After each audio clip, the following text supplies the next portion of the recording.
అయ్యా మంత్రి గారు చేప పిల్లల లాంచింగ్ బరాబరే చేస్తున్నారు, చాలా సంతోషం. గత బిల్లులు రాకుండా చిన్న మత్స్య రైతులు చాలా ఇబ్బంది పడుతున్నారు. మా ముదిరాజు కులం సంబంధించిన మా కుల బాంధవుడు మంత్రి అయినందుకు మేము చాలా సంతోషపడ్డాం. కానీ ఇప్పటికీ బిల్లులు రాకుండా మీరైతే బడా కాంట్రాక్టర్లకు మాత్రమే బిల్లులు రిలీజ్ చేసుకుంటూ చిన్న చిన్న మత్స్య రైతులకు బిల్లులు రాక చాలా ఇబ్బంది పడుతున్నారు. దీనిపై దృష్టి పెట్టవలసిందిగా కోరుకుంటున్నాం.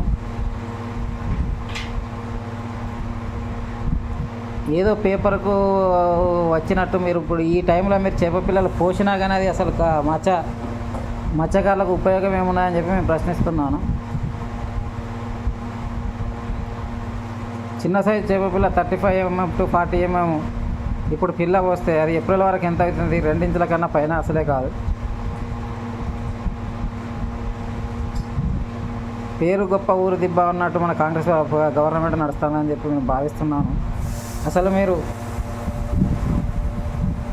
మత్స్య రైతులకు 1% అన్నా ఉపయోగపడ్డారా అని చెప్పి మేము అంతరాత్మకే వదిలేస్తున్నాను. ఒక్కసారి మా స్థానంలో ఉండి ఆలోచించండి. మీకు పలుమార్లు మీకు వాట్సాప్ ద్వారా మేము మా బాధలన్నీ తెలియజేసినాం, కానీ ఒకనాడు కూడా రిప్లై లేదు.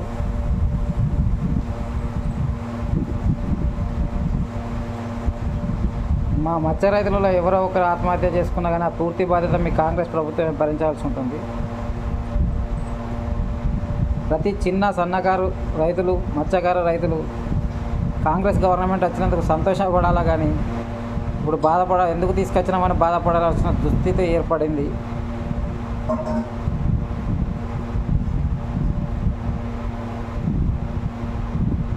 ఆ సీఎం గారికి చిన్న విన్నపం, అసలు గ్రౌండ్లో ఏం జరుగుతుందో తెలుసుకోండి.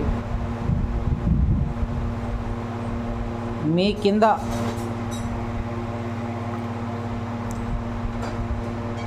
కాంగ్రెస్ గవర్నమెంట్ రాకముందు కారు లేని వాళ్ళు సుతా ఈరోజు ఫార్చునర్లో తిరుగుతున్నారంటే అసలు ఎంత కమర్షియల్ వ్యవహారం నడుస్తుందో ఆలోచించండి.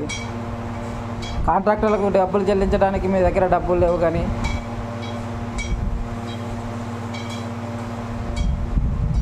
నిజమైన మా మత్స్య రైతులకు డబ్బులు చెల్లించడానికి డబ్బులు లేవు, కానీ మీ సొంత కాంట్రాక్టర్లకు రిలీజ్ చేసుకోవడానికి మాత్రం డబ్బులు కనబడుతున్నాయి.